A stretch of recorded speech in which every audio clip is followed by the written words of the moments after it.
And good evening. Welcome to the Mayor and City Council meeting for the month of July of 2022. We'll begin with our pledge. That will be led by Councilman Hand this evening. Allegiance to the flag of the United States of America and to the republic for which it stands, one nation, under God, indivisible, with liberty and justice for all.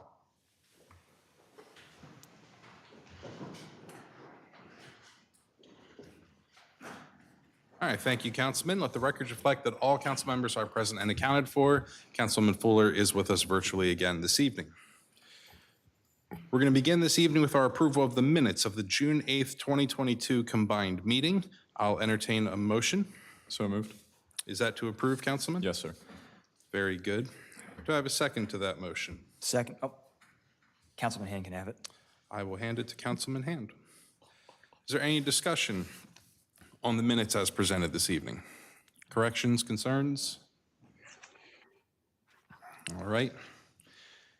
Hearing none, all in favor of approving the minutes from the June 8th combined meeting signify by saying aye. Aye.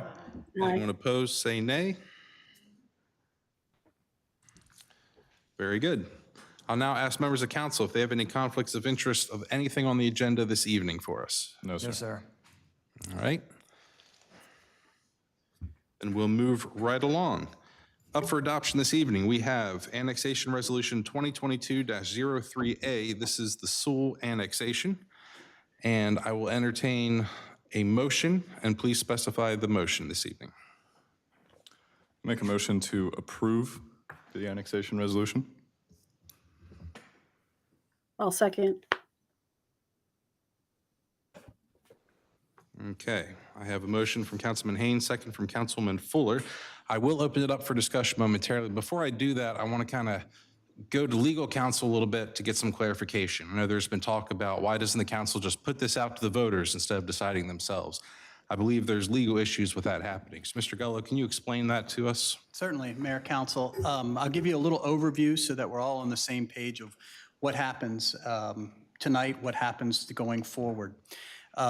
The specific issue that the mayor asked about that I researched is what is the procedure for annexation? Because it was suggested that there is an option for you to turn this to the citizens to decide the annexation.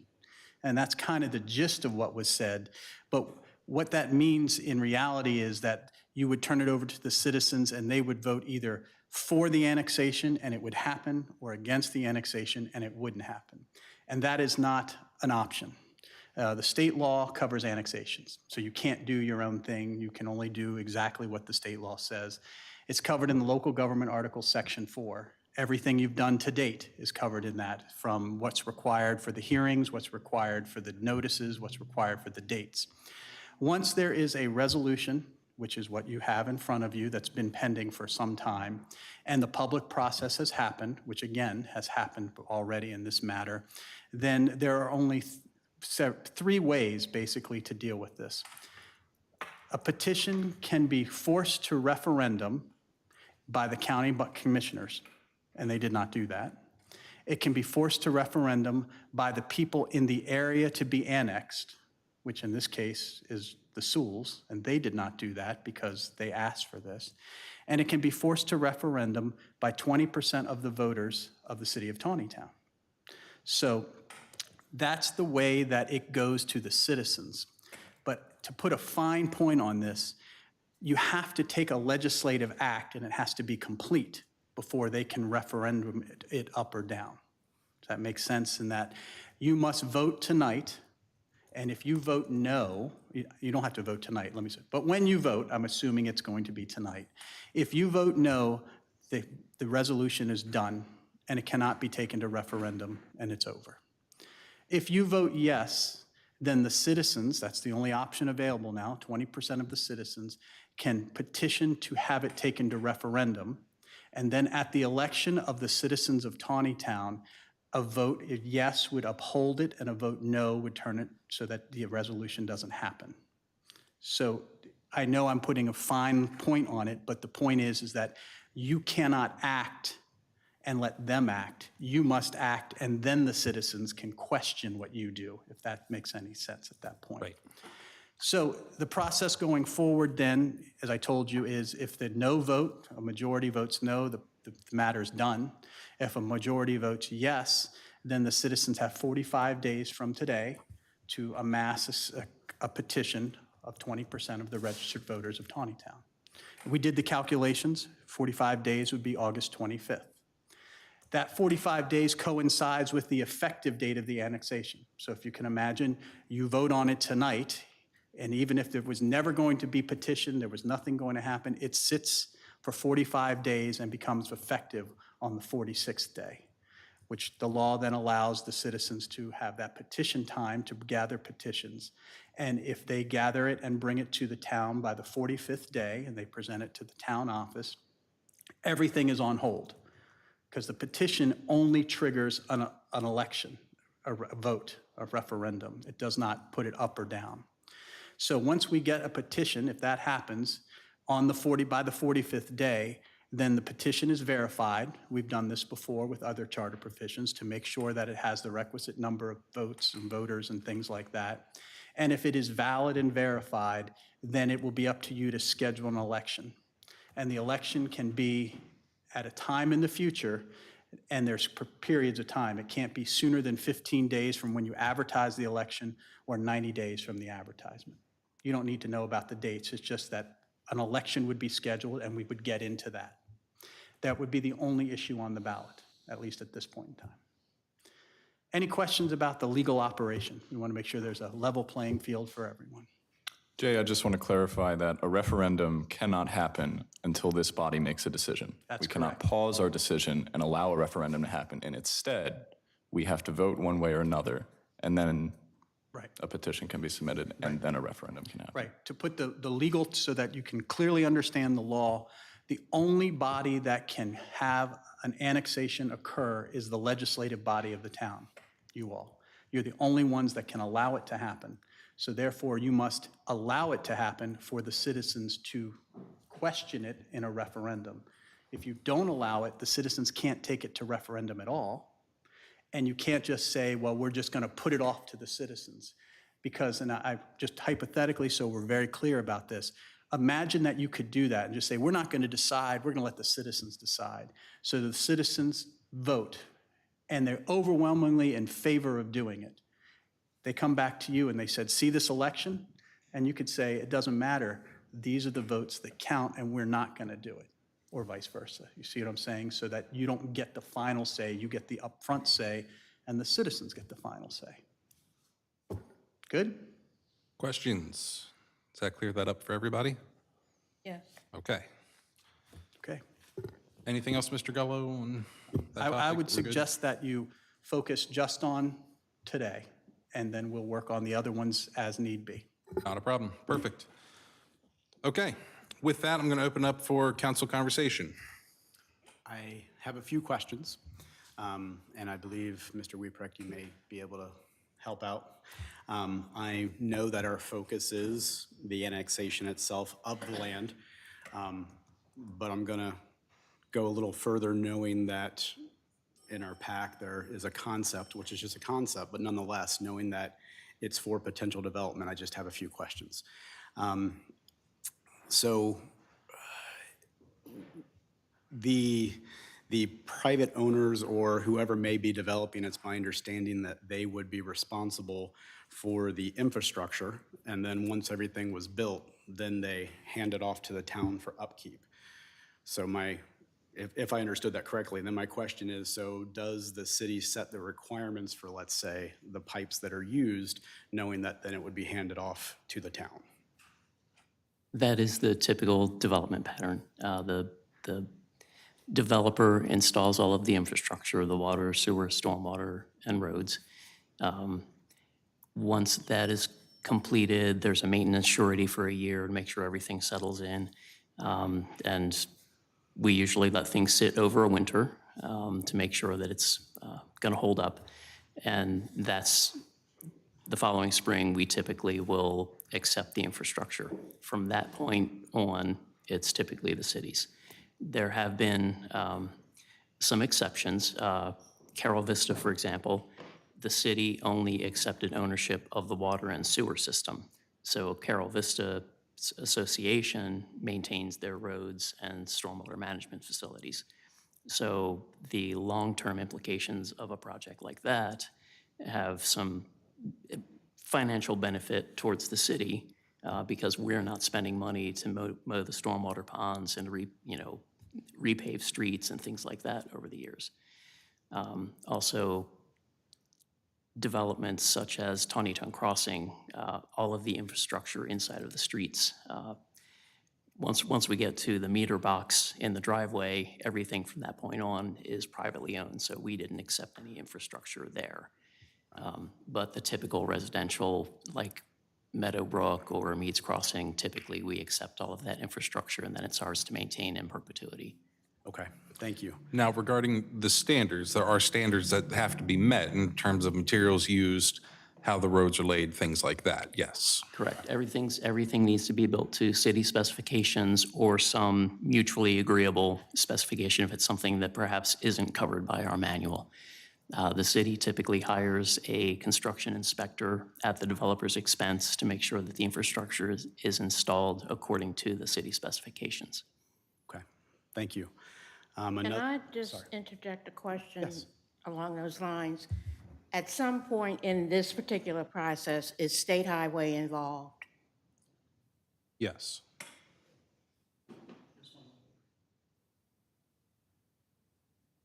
With, the infrastructure, roads, and what have you?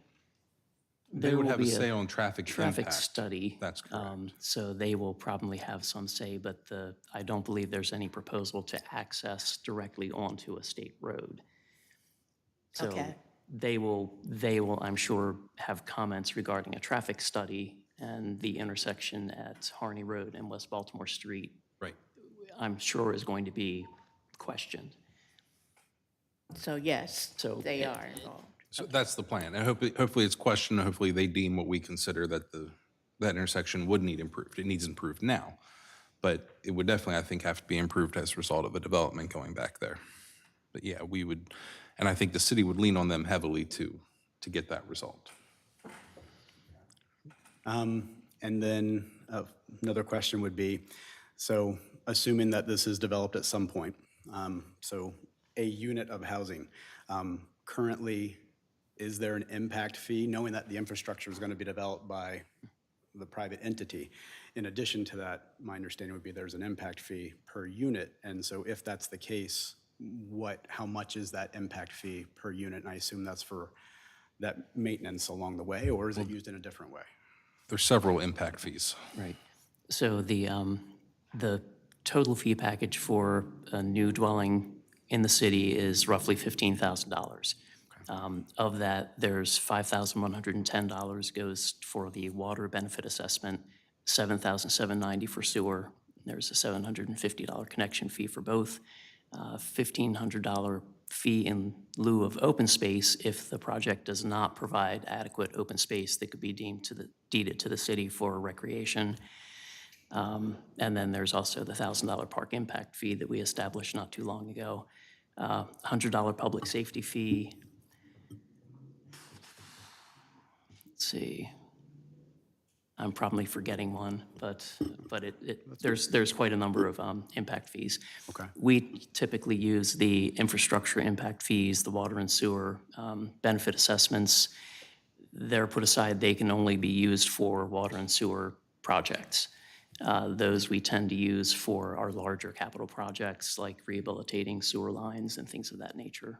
The upgrades at the treatment plant, monies came from those impact fee funds. Okay, thank you. And then another item, I believe currently without, so the wording is it's going to be an R10,000 is the want, that's a part of the wording. I believe right now, if I'm reading it correctly, it's an R20,000 and open space. And I'm sure this was covered at some point long ago, so my apologies for not remembering. Couldn't find it when I was perusing various documents. What are the primary reasons or reason for the request to change from R20 and open space to R10? So that was the That was the property owner's request and the development partner that's involved. And that was simply for the density to make the project viable.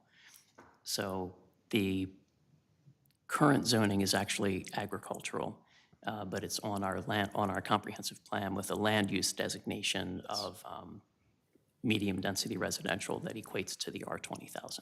Yes, okay. Okay, I'm good for now. You're good for now? All right, we'll circle back and check on you later. Thank you. All right, stay awake. All right, other comments? Mr. Mayor, I'd like to take some time to kind of surmise my stance on the issue and give justification for my vote tonight. Okay. In keeping with the conversation about development, I think it's important to remember that the development process for Meads Crossing, one of similar size, began in 2008. And it's 2022, and that development has yet to be completely finished. And I also think it's important to remember that the city plans to spend money on the concerns that have been raised about developing the Souls property, regardless of whether or not it happens. We will continue to spend money on law enforcement and infrastructure. We will address these concerns regardless of whether or not we develop more property. We have an adequate public facilities ordinance for the very purpose of ensuring that we're prepared to take on growth. And if we were to refuse opportunities for development at every turn, then that means that today's residents would pay for tomorrow's growth instead of that growth paying for itself. And I think it's important to remember that we are voting tonight on an annexation, not a development. And so my bottom line with this vote is that the Soul property will be developed into something. And I think there's been a misconception around the issue that if we don't annex, the Soul property will simply remain what it is. And that's not the case. That's not guaranteed. It's not guaranteed. And so annexing the property gives our community a greater say in what exactly that development will be. And I would rather see it that way than not at all. However, because there has been such an elaborate conversation about this, I think, this could serve as a starting point for deeper discussions regarding Taneytown's growth plan and making sure that we do set up future generations for success by developing policies now that will balance inevitable growth with smart spending. But I don't think doing that means voting no on the Soul annexation. So that's how I feel about it. Thank you. Thank you. Diane, did you want to say? Nothing that hasn't been said so far, but go ahead. Well, I'll take a couple of minutes myself. Lee, if there was nothing you wanted to add after Councilman Haynes? Go ahead. I then will also give some final thoughts because I've been pondering quite a bit and doing more reading and YouTubing since Wednesday. Well, thank you very much for the floor. So to begin, I want to commend everyone here for a constructive and civil conversation about the annexation. These are important issues and concerns that have been raised from all sides, and I think that goes to the heart of the seriousness with which we all approach this. And I also want to note that, while my friends and I on Mayor and Council may disagree on this particular issue, it's important to remember that they are motivated from genuine interest for the town in the future, as am I. We just come down on different sides of that. I also want to touch on the point that while we may not have ventured into discussion on particular aspects of the annexation, such as the environment, that doesn't mean that any of us are not concerned for those sorts of things. Speaking for myself, because I don't want to mischaracterize how anyone else here approaches the idea, I believe that God's earth is a gift of which we are to be responsible stewards, correctly using but not abusing the natural world.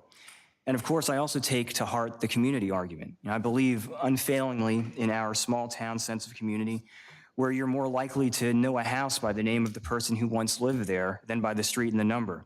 I love that when I walk into a store, people know each other. I love that when I attend a town event or take a walk or simply go fill up my car, I have good odds of running into friends. I love that I don't merely have neighbors, but actual friends who are living all around me. I love the fact that we are surrounded by meadows, woods, fields, and farms. I love that you can find deer wandering through Memorial Park. I love the way that the silhouettes of night dark trees radiate with the staccato flashes of fireflies and how somewhere between you can't tell where they end and where the stars begin. And I think it's amazing that you can still see the stars here at night. It's for these reasons and more that I call this place my home. And it's one of the reasons why I've sought elected office. And that's for the people and the place that I love, for home. So that's why on Wednesday night I made the arguments that I did. Again, I know that not everybody agrees with the points that I've raised, but I think that they briefly warrant mentioning once more. I mentioned that it was important to recognize that residential development is necessarily predicated on annexation, that the one will not occur without the other.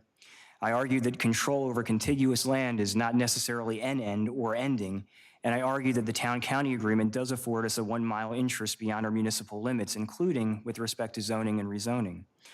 I argued that our increasing population means we should have more police officers at present. And let me say very clearly, our police are amazing. They're rigorously professional, they're incredibly kind, they're utterly dedicated and capable of the work that they do. Never once have they faltered or failed in providing protection for us, but we need more of them. I've also argued that development here will further strain fire, EMS, our hospital response times, and more, especially again with the more than 22,000 calls countywide for EMS specifically last year. Our volunteer companies regularly help out one another to handle those calls. And this is no fault of those that provide the emergency services. Volunteerism is waning, and those who do provide the services do it courageously and competently. But they also need help, and this annexation and development will have repercussions far beyond our own town. I've also responded to the argument that continued development will demonstrate a need for things like a bypass to help handle traffic. But as I noted, here we are more than half a century later, further developed with an increasing population and still no bypass. And as was mentioned the other night, there are 2 other developments long planned that are now in process. And while we've had many successes and while we've made incredible gains as a town, our increasing population hasn't stopped medical facilities from closing. And I've heard from a number of our residents, the elderly in particular, how difficult this can be. And I've also acknowledged and conceded that new homes will mean more revenue. But again, new homes are also going to require the provision of services, maintenance, police coverage, and more. And the non-recurring revenue that we generate, in particular impact fees, can obviously only be used once. Likewise, things which require maintenance require more maintenance over time. And I'll go further than the other night on this particular topic. I know some of our residents have pointed out that if we rely too much on development to help meet current needs, what happens when we can no longer develop? Additionally, while no one has here suggested it, I would caution against projected revenue assumptions, as prior to the recession of 2008, the town budgeted based on projected residential growth, and that growth was not realized at all that year. And I'd also like to adjoin a few further points of discussion from the other night, and then I'll be quiet. Arguments were made with respect to concerns about what someone might do with their property were the property not annexed properly under our jurisdiction. While I understand the spirit of that argument, this again lends itself to the unending contiguous property claim that we can always provide a justification for annexing the next piece of land for this reason. But I also worry about that kind of argument from a sound property rights perspective. Now, over the past several days, I've also asked myself that, if we really were concerned about what might go into this property, and if we really were concerned about exercising absolute control over what becomes of that property, why are we including any language at all about the future of that property at this particular stage?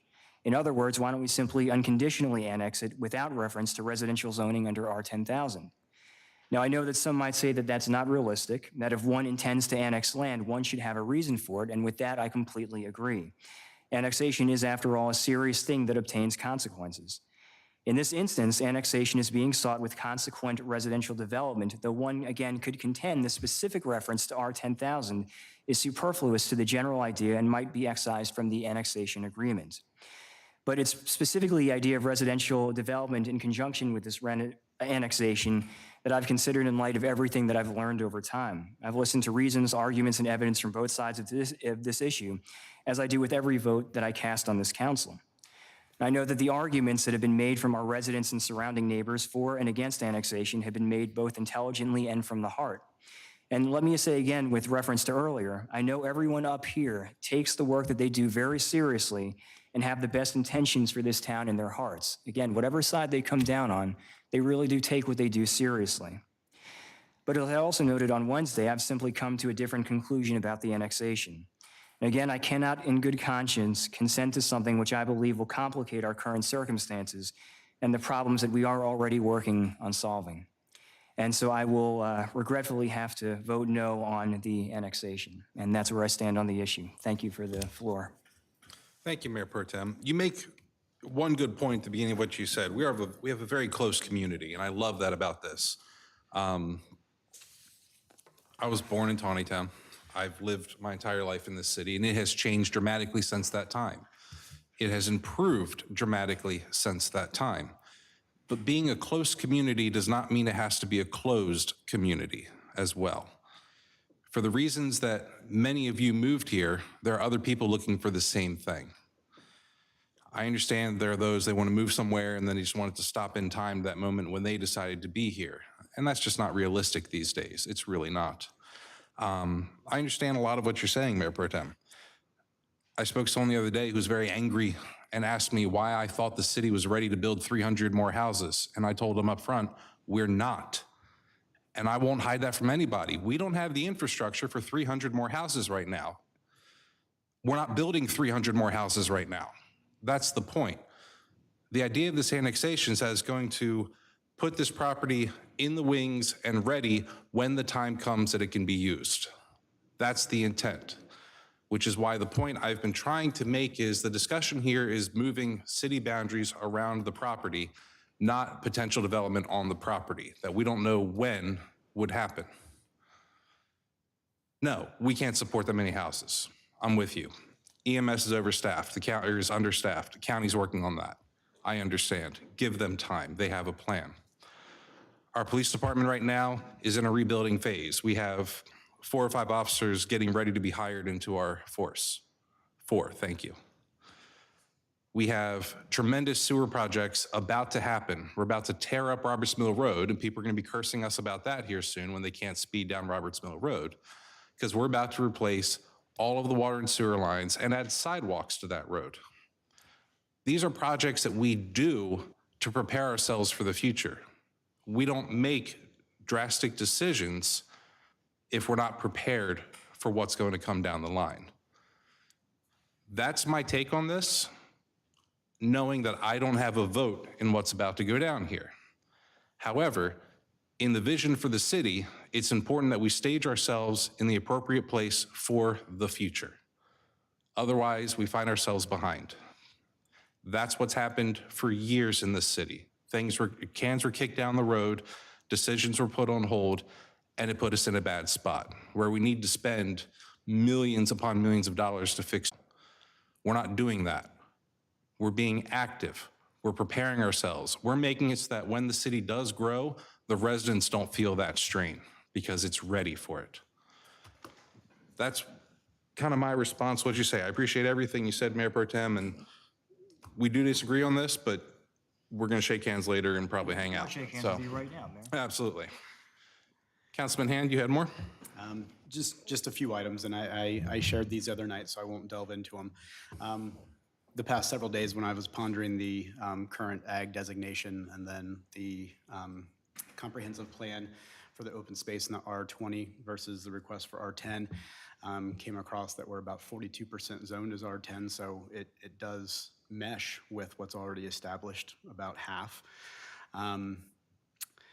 The affordable housing aspect that I mentioned last Wednesday, the new growth, especially if you get in early, it's affordable, unlike many of the homes that are as recent as 4 or 5 years. A lot of the historic homes, of which I was a part of for 17 years, it was a larger price tag and definitely required.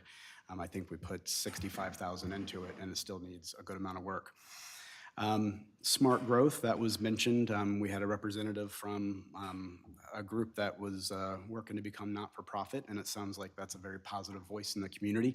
I'm very supportive of smart growth and being cognizant of watershed and what gets dumped into it.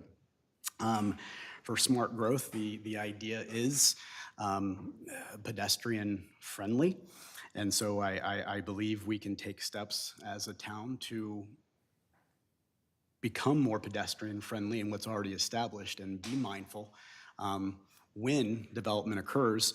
I was walking, typically my route for a walk is through Meads and Meadowbrook, and I did see that Honda Accord blow through the stop sign.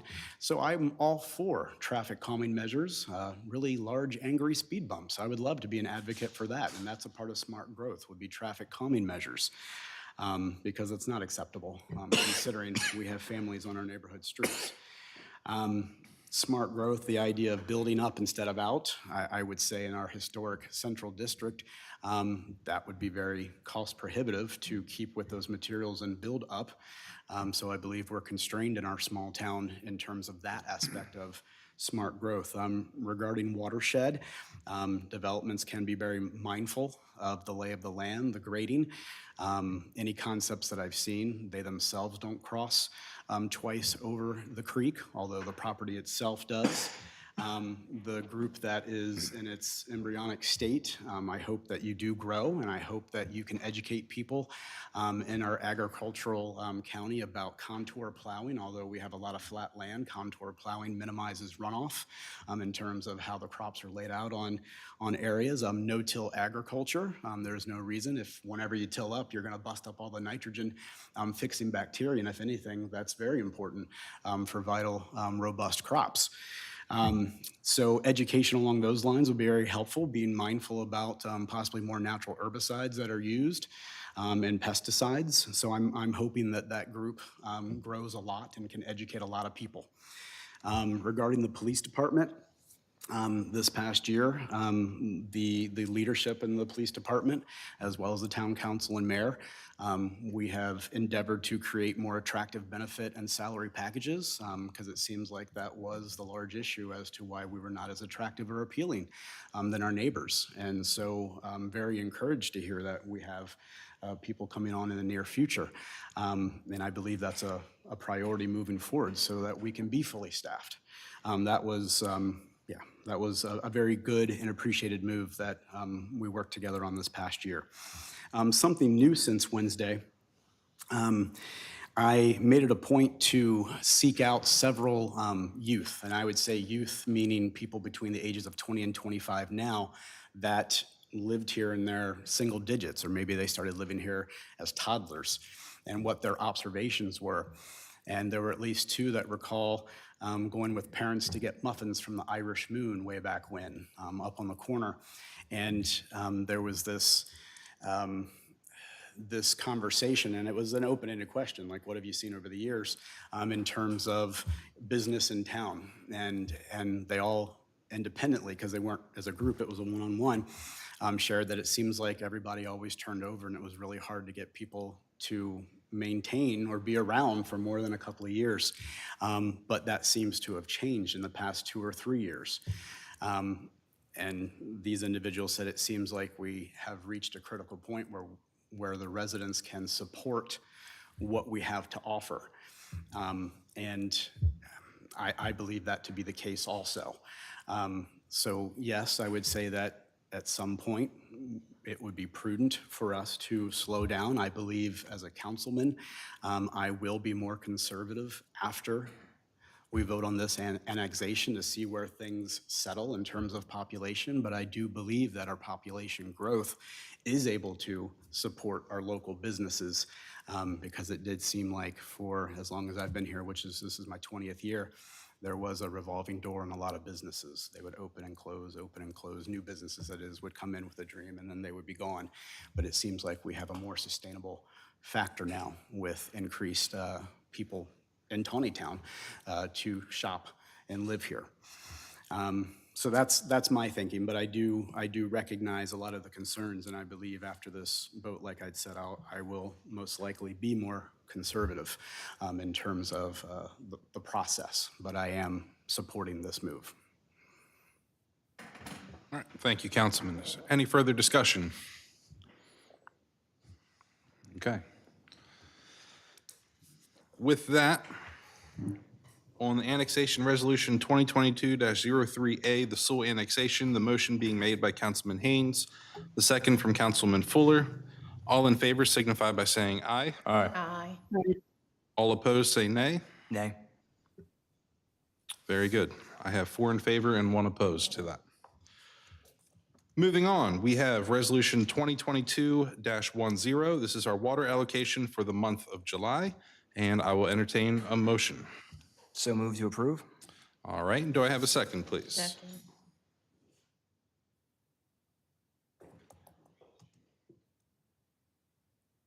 All right, any discussion? Reiteration that all the math checks out. Very good, thank you, sir. Anything further? All right, if not, for Resolution 2022-10, water allocation for July, on the motion for Mayor Pro Tem Vigliotti, second from Councilman Foster, all in favor signify by saying aye. Aye. Anyone opposed, say nay. Very good. Mr. Weeper, do you have anything to add for your city manager report, sir? Just want to let you know that Well 9 is back up and running and online as of today. Excellent. That's exciting news. I do also want to follow up, thanks to Jim's conversations with SHA, the crosswalks at the square have been improved. I think it's a tremendous change, tremendous improvement, definitely more visible at this point, and we'll keep an eye on that and see if it makes a difference. But I appreciate your work and everyone on the council that kind of worked and pushed alongside that. With perseverance, we can get SHA to occasionally buckle on something. Thank you. I'm just the messenger on it, but And you won't get shot. Appreciate it. Any questions for the city manager on his report or the departmental reports this evening? All right. Mr. Gullo, do you have anything for the legal report? I don't have anything further to add from the other night, but I can answer any questions or clarify anything that you heard. All right, do we have questions for Mr. Gullo? Jay, one question on the document you sent us for the legal counsel. Why do they get such varying amounts, the attorneys? The attorneys, that's going to be on your agenda later. But I was going to answer it now. So you know, for the PSA lawsuit, you hired through this class actions national law firms, Right. Buds and Barron, Cossacks and Summits, and McLeod Law Group, and they always get the same piece of the pie. They just fight over that, dividing that piece of the pie up. And the reason one is getting more than the rest is Buds and Barron represented the city in our MSTA lawsuit. Okay. So when they had prior knowledge, they're claiming to the other lawyers, we were their client already, so they should get more. Okay. That's, to us, it's a net sum gain, but to them, they said that they kind of knew us already, so they brought us to the party, they should get more than the other lawyers. Lawyers fighting over their fees, I'm not surprised, right? People fight over us as their clients, I wish my name was in it too, but it's not, so. right? All right, any other questions for Mr. Gullo? All right.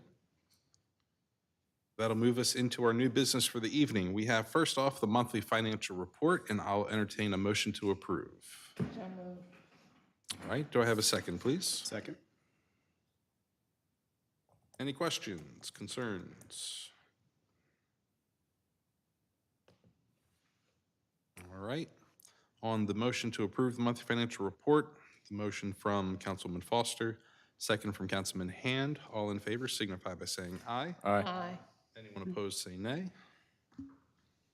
All right, we're going to slide forward into our accounts payables. May I have a motion to approve?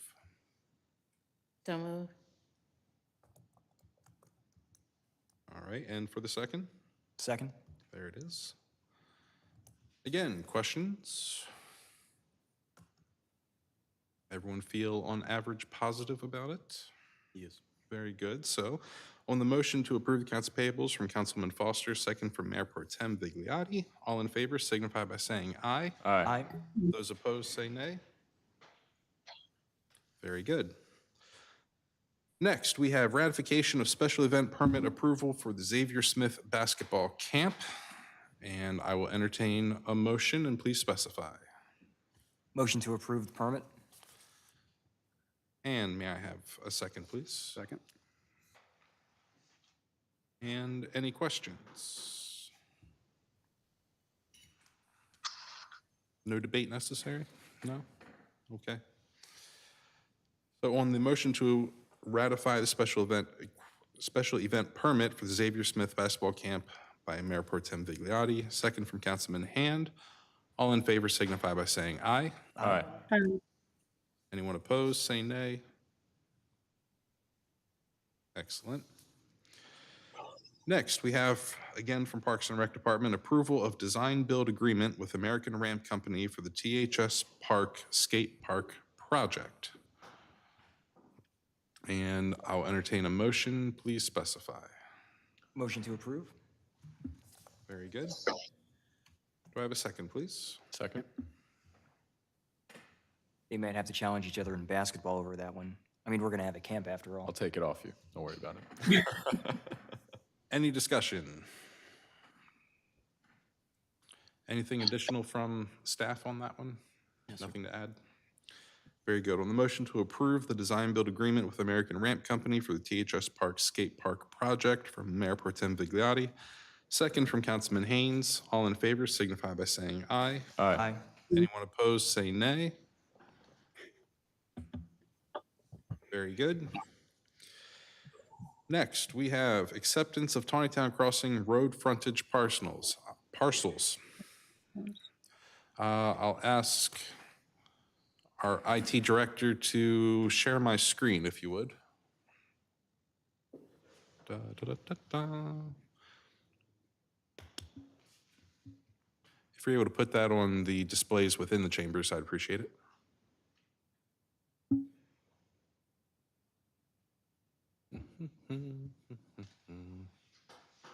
Excellent. There we go. Technology is our friend this evening. All right, so in front of us, for the sake of everyone understanding, we have Harney Road is kind of cutting across the bottom. You'll see above the signatures, kind of in the middle of it, it says Harney Road there. If you continue to the right, you're going to see where it intersects with West Baltimore Street, Route 140. So we have Lot 1, Lot 2. What we're specifically talking about at the bottom of Lot 2, Parcel C, and then at the bottom of Lot 1, Parcel B. Is it just those two? Correct. Okay. That is what we're looking to accept from Taneytown Crossing. Is that clear to everybody? Raise your hand if you have questions. Okay. Is Parcel D going to State Highway? Sorry. Correct. Okay, very good. We'll ignore that. All right, so with that, if we're clear, I'll accept a motion to accept those parcels. So moved. And a second, please. I'll second. Very good. All right, discussion, questions? Input from anybody? No. Okay. With that, on the motion to accept from Councilman Foster and a second from Councilwoman Fuller, all in favor of accepting the Taneytown Crossing road frontage parcels signify by saying aye. Aye. Anyone opposed, say nay. Very good. All right, Mr. Dennis, you can take my screen away.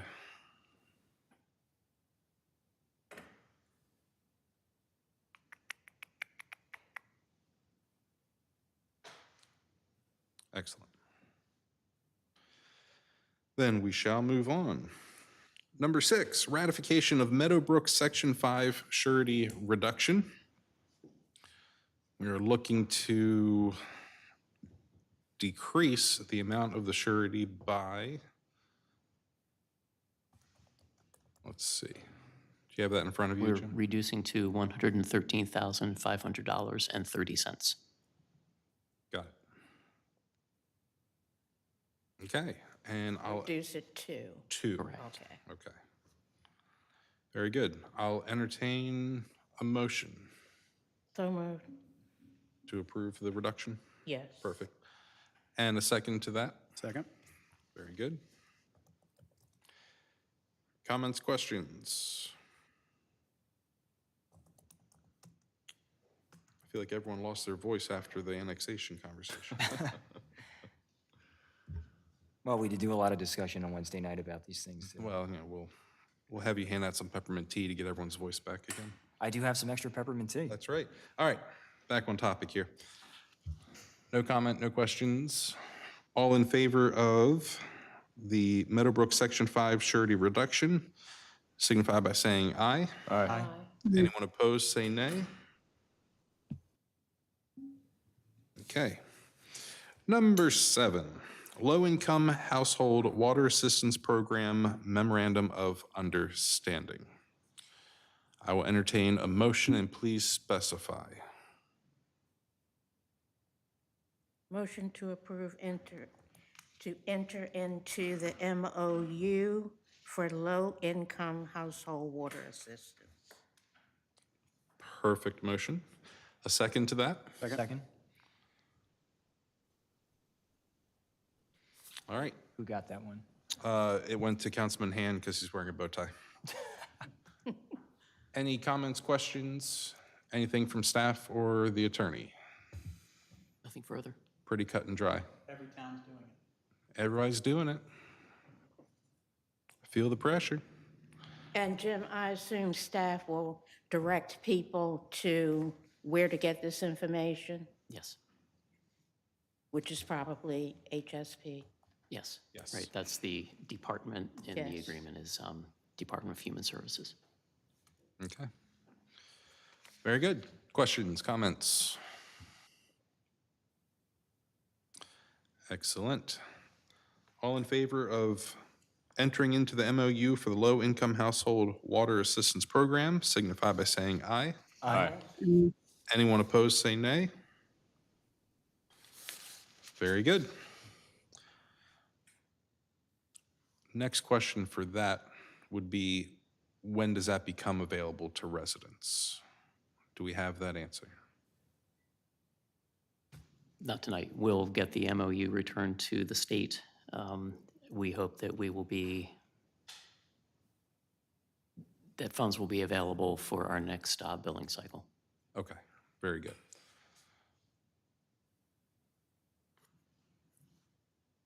Next, we have Catholic Charities lease renewal. This is for the building over at Roberts Mill Park being used for the Catholic Charities Head Start. I'll entertain a motion and please specify. Motion to approve Catholic Charities lease renewal? A second, please. Second. All right, any questions? This one's pretty clear, right? All right. All in favor of approving the Catholic Charities lease renewal signify by saying aye. Aye. Anyone opposed, say nay. Very good. Number 9, ratification of Meads Crossing EDU memorandum. The understanding is for the aquatic facilities that they will be providing for residents over there, we will be giving them 3 EDUs with the intent that after a year, we're going to reevaluate. Correct. If they use more, they buy more. If they use less, we might refund. And we're not giving them. They're buying. They're buying them. They've Yes, purchased that's them correct. already. Yes, we are selling them 3 EDUs. Very good. Some of you may recall that some of our previous Public Works agreement had similar language to this. And in this instance, because was some back and forth as to the seasonal nature of the pool and the size and lack of data available to do an apples-to-apples comparison, that's kind of why we're executing this, because we weren't 100% comfortable with the numbers. So we settled on 3. 3, right. The developer thought that was high. We thought it might actually be a little low, but that was our compromise. So this gives us a chance to get the actual data in a year and revisit it as needed. Sounds good. I like it. May I have a motion? Motion to improve? Motion to approve. Approve. I'm not improving anything. And a second to that motion, please. Second. Very good. Discussion.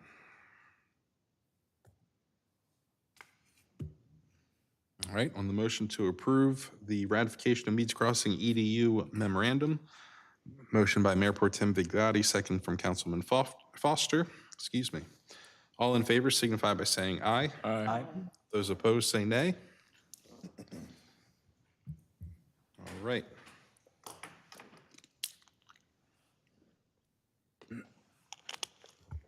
Next, we have turf mowing contract amendment for a fuel surcharge. Good news is, down to $4.49 in town right now. That's exciting. I saw 443. Did you? I don't leave town, so I don't see anything but what's in town. You have answers from Wednesday night for us? Yes. Just So need to make we, a motion first for Yeah, I'm going to take that first, then we'll do it. okay. So had some discussion with our mowing vendor, went back and forth on potential formulas, and in talking with the city attorney, we kind of settled on, well, if it can work for everybody, let's just do a flat fee if fuel ranges between $5 and $7 a gallon, and another level if it exceeds $7 a gallon, which certainly we hope we don't see. So we did agree upon, and I actually just got confirmation at 7:49 this evening. So the proposal is for if fuel ranges exceeds $5 but is less than $7, there would be a flat $35 weekly fuel charge added onto our invoice. If fuel exceeds $7 a gallon, then it would go up to a $50 weekly fuel charge. Okay. I like having figures in front of me, so that's awesome. May I have a motion, and please specify? Motion to approve the turf mowing contract amendment fuel surcharge for $35 weekly between the rates of $5 and $7, and then if it's $7 plus for a $50 weekly charge. Very good. May I have a second to that wonderful motion? Second? There it is. Questions, concerns, comments? And I wasn't even wearing a bow tie. That's, I tell you. All good? On the motion to approve the turf mowing contract amendment for fuel surcharge from Mayor Pro Tem Vigliotti with a second from Councilman Hand. All in favor signify by saying aye. Aye. Anyone opposed, say nay. I was gonna say if I have to. If you have to. No one wants to spend more, that's for sure. Excellent. Number 11, addendum to legal services on the PFAS. This was discussed on Mr. Gullo's legal report. This is simply the big attorneys fighting over their chunk of the pie. It doesn't affect anything that happens with us on this, but we do need approval on that. So may I have a motion to approve? So moved. May I have a second to that? Second? May I have discussion on that? Okay. Oh, one quick question. Is there anything that Jay actually has to go do? Or is this just for when this all occurs? Well, we're going to send in the amendment, and then the lawsuit I've already approved, it's going to be filed in the South Carolina federal court. I mean, it's approved. I don't know when they're going to do it, but yeah. Go be there yourself, or I you're just just- part of the whole I class? just boss people around. I don't have to, yeah, right. He's going to do whatever he needs to make sure we get money from this. So, Very good. Additional questions? Very good. On the motion to approve the addendum to legal services from Councilwoman Foster, second from Mayor Pro Tem Vigliotti. All in favor signify by saying aye. Aye. Those opposed say nay. Excellent. Next, I don't need a vote on this. We just need to come to a consensus.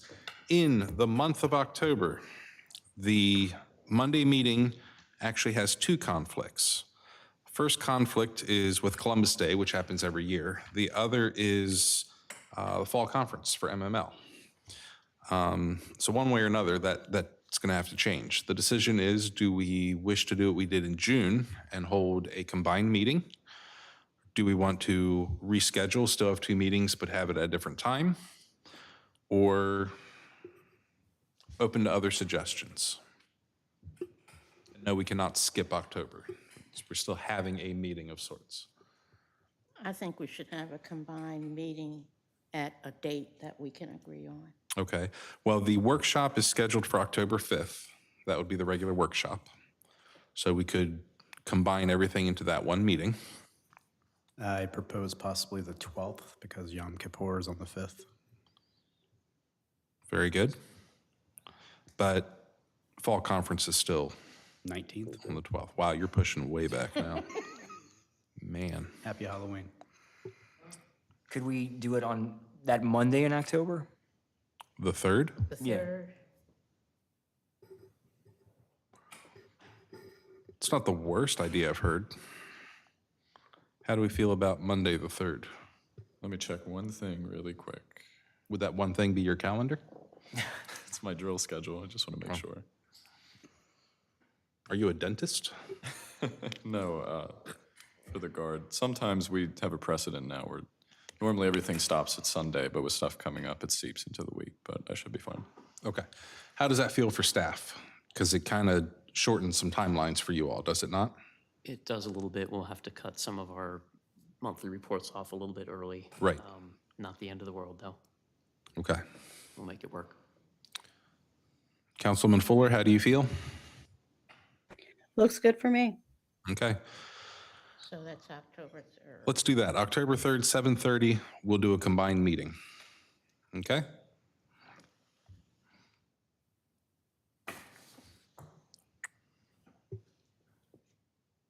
And I will follow up with the auditor, which was the driving force behind the original question. Make sure that that will work for the completion of the annual audit to be able to present it to us on the 3rd. Oh, that is in October, isn't it? Yes. Oh, man. Okay. So it does give them a couple days less time than our typical workshop night would. Faith in them. So hopefully with this much advance notice, they Right. will be able to crash it a little bit and push it forward faster. All right. Monday, So, the 17th, a viable Plan B? no. Okay. Thank you, though. With that information, we'll say tentatively on the 3rd, but that is a crucial element that needs to be addressed. But definitely not the 11th, or whatever the other day was. Monday is definitely out. Definitely not the 10th. That's correct, yes, for various reasons. Council member reports. I'm going to begin with Councilman Haynes. This month, I have nothing to report. Good place to start, thank you. Councilwoman Foster, what do you have for us? Nothing to report still at Silver Oak Academy. I suspect that I won't have anything to report much before September as to the status of things there. Habitat for Humanity, we actually have a meeting coming up on Thursday. So next month, I should have a report for the status of the Taneytown bill.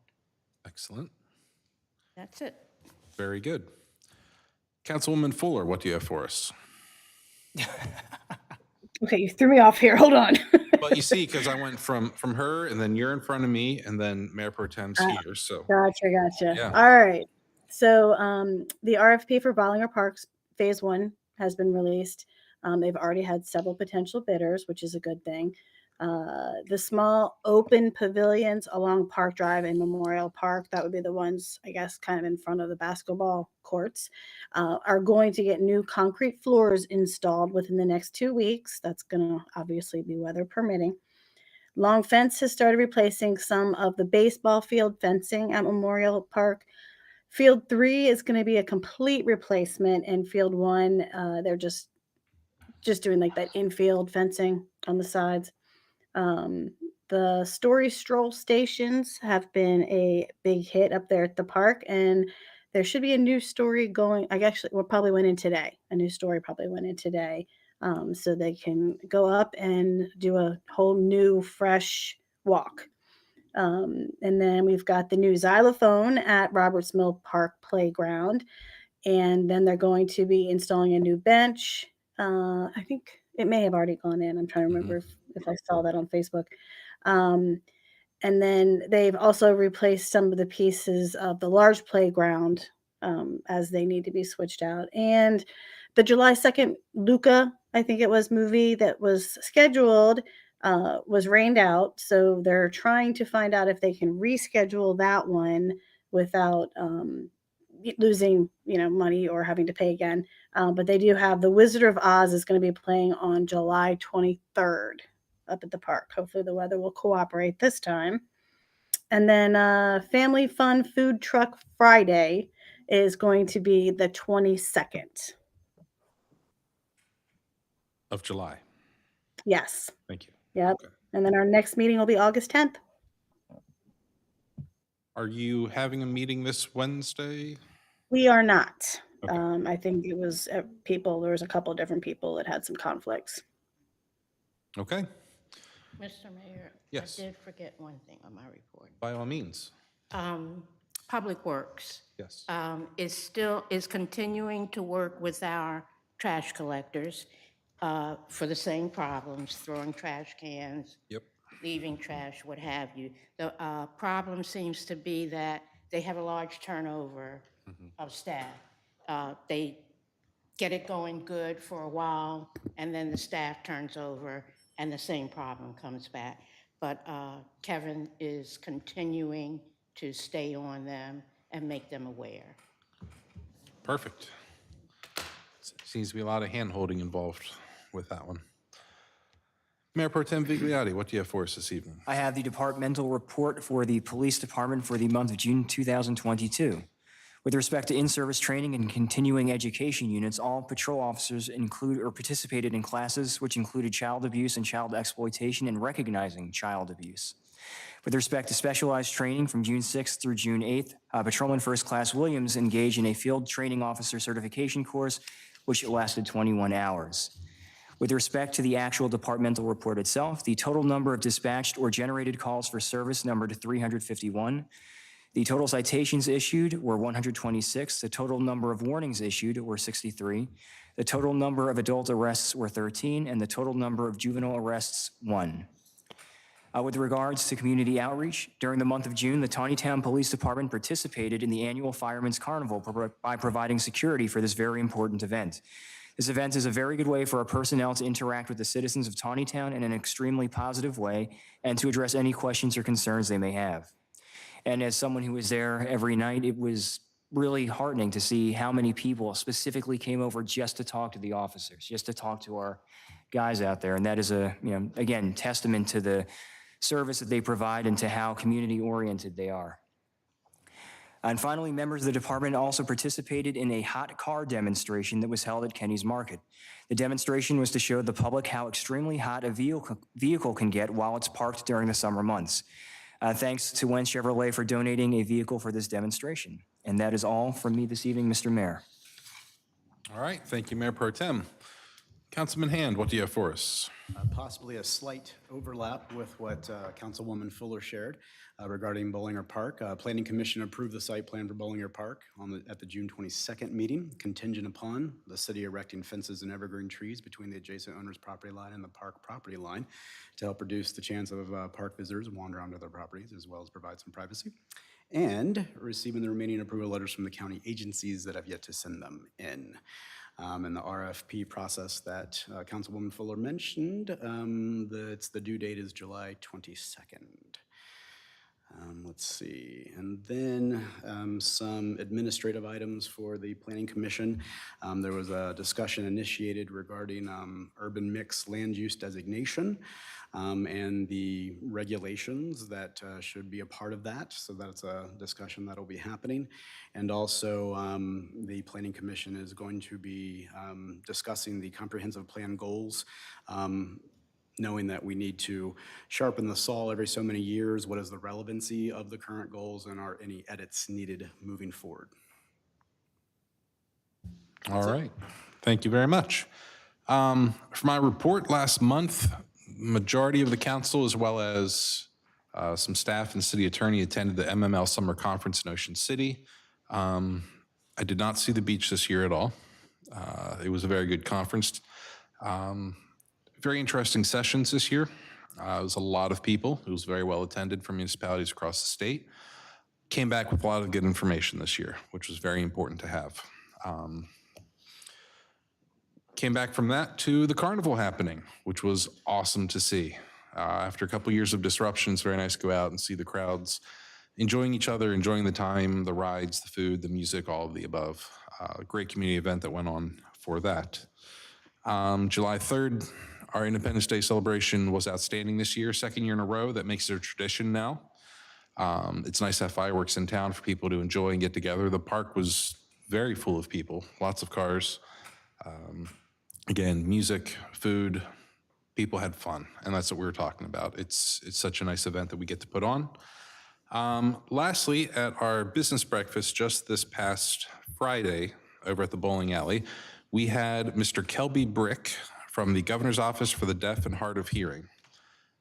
It was a very fascinating presentation on utilizing the deaf and hard of hearing for businesses, which was something you don't hear about, and you try to think about how they're going to integrate and things like that.